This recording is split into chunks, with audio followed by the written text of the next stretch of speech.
Alright, in 6 days, right? Exactly 6 days. Deepwoken Steel Ball Run, the first rendition, will come out. And if you want to join my Discord server, which I know it kind of sucks you to join a Discord server for, and I do apologize for that. But that is the only way I see of being able to coordinate an event like this with everybody. So, unfortunately, it is in my Discord server. I am sorry that you have to join my Discord server. But if you want to join that. And there should be free spots because inevitably, as the time comes, Deepwoken Steel Ball Run will not be it will not be perfect given the fact that people will pull out before the event happens. And because of this, there will be free spots for the people who see this video and decide, hey, I want to join Deepwoken Steel Ball Run. So, first things first, how are we going to move? There are 3 options for mobility in this game, or for the Deepwoken Steel Ball Run. First is a thresher mount, second is a dinghy, and third is a glider. Now, I should probably mention, you cannot make a slot designed to move fast for this unless you are Soundman. And even for Soundman, there are limitations. With how everything is going to work out, there are things known as mobility ability slots. Now, a normal person will have 2 slots, but the thresher mount will take up 1, and you are forced to have a thresher mount. If you do not have a thresher mount and you show up and I can't get anybody else, so we're keeping you, you are down a mobility ability slot because you did not pick the thresher mount. That is either A, forced on you, or B, you cannot have it and you just don't get it, right? So you have dinghy, thresher mount, and then glider as your main sources of mobility. And pretty much with these mobility ability slots, Soundman gets 3, right? But Jet Striker counts as 2. So, you only have 1 more mobility ability slot. And what classifies as a mobility ability move? Anything that provides you either A, a speed boost, B, a burst in speed, or C, some sort of mobility either horizontally or vertically. Now, the reason why we're limiting this is because I want this event to be a long event, or somewhat long event, that at least takes an hour to, happen, given the fact that this event is on a very small map. It's on 2 maps, actually. The first Luminant and the second Luminant. So, the way we're going to be moving from Etris all the way to lower. And then from lower, you're going to make it all the way up to the top of Arisia.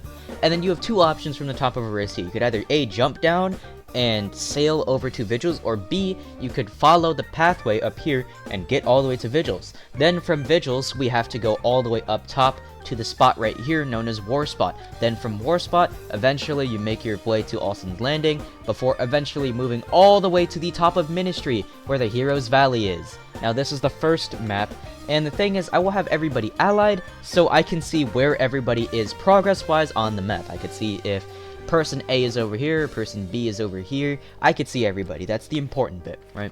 So I can see everybody on the map, and it's great. Right? Eventually, we will stop at Hero Valleys, wait for everybody, and then the second race will begin in the other Luminant, which I'll hop slots and show you the second Luminant map, right?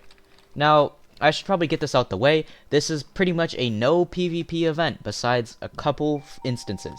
Now, if you've watched Steel Ball Run, you'll know the, owners of Steel Ball Run, right, the people who created it, we're not incentivizing people to fight, and there was a no fighting rule. However, because it is crossing a whole map and they can't really see you, you're allowed to fight. Now, the reason why I'm allowing people to fight in this event is primarily because I think it'd be kind of funny. Now, if you get knocked, not only can you not use your thresher mount, right? But on top of not being able to use your thresher mount, you have to heal back to 100% before you are allowed to start moving again. And the reason why it's like this is because I said so. So that's the first map, right? And then we open up the second map, right?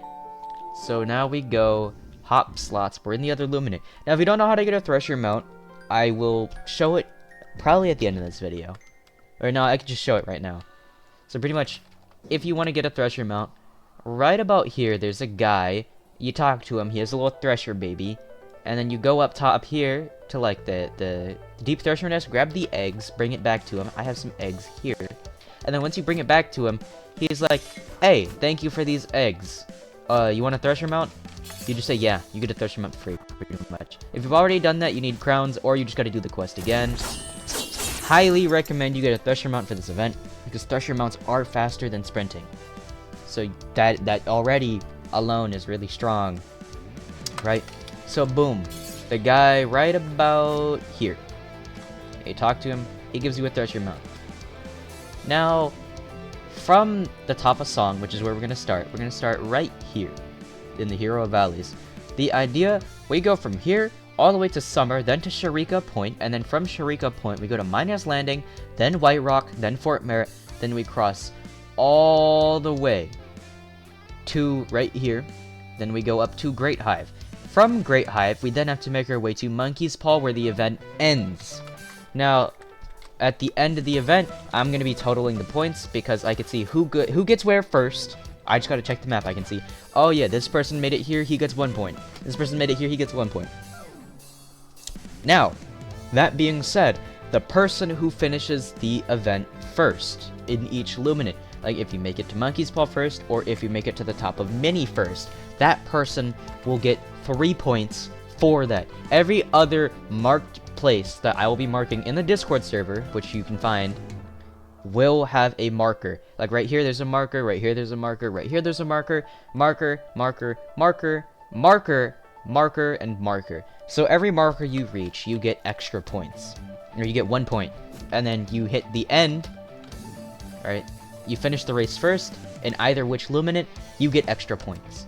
Now that I kind of showed everything, I feel like that's all I really have for this video. Because the important thing about this event, I want it to be fun. I want it to be enjoyable. I want it to be a good time. I don't want it to be PvP based, but I want it to be a good time. And if you want to have a good time in the event, join up. I guess join the Discord server. Now, hopefully, if this event goes well, I will have a secondary version. Preferably, I want to have 3 seasons of this. 1 season, the first one, which is this one, then a content creator only version, where I have content creators, because they can clip their POV, it'll be more interesting like that. And then the third is going to be a mix of content creators and like people who aren't CCs, and it's going to be the same exact thing, but with more refined rules. So if you want to check that out, let me know. Join my Discord server. We're gonna have a good time, I guess. This is my Thresher mount. I named him Jeremy. Oh shit. But yeah, get your Thresher mounts. Get your Thresher mounts. Join the event.